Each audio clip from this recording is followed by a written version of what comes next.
Hello everyone, this is Muhammad Asad Amin, lecturer in physics, Govt.Degree, Boys College, Jungle Shah.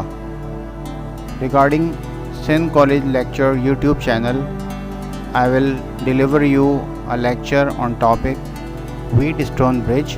I hope you will find this lecture interesting and informative.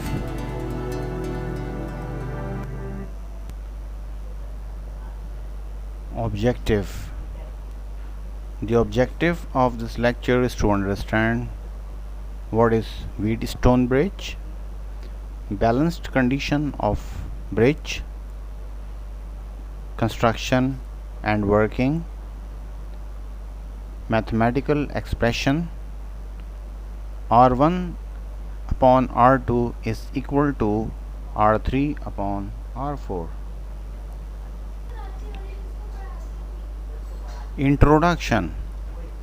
The Wheatstone bridge is an electrical bridge circuit used to measure resistance.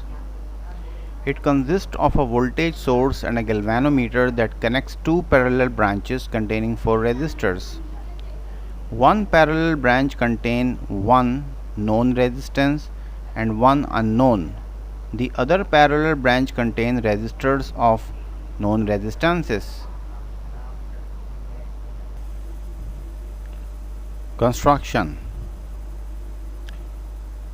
If four resistors R1, R2, R3 and R4 are connected end to end in order to form a closed loop ABCDA, and between one pair of opposite junctions A and C a cell is connected through a key, while between the other pair of opposite junction B and D a sensitive galvanometer is connected through another key, the circuit so formed is called a Wheatstone bridge. Working. In the Wheatstone bridge, if the key K1 is closed, first some current flows through the cell and the resistance R1, R2, R3 and R4. If the key K2 is also closed, a current will usually be found to flow through the galvanometer indicated by its deflection. However, if the resistances R1, R2, R3 and R4 or at least one of them are adjusted, a condition can always be attained in which the galvanometer shows no deflection at all and no current passes through it. This condition is known as balanced Wheatstone bridge. Now, mathematical expression for a Wheatstone bridge. For balanced Wheatstone bridge, potential difference AB, that is the difference of potential across the resistor R1, is equals to the potential difference of AD, that is potential difference across resistor R3.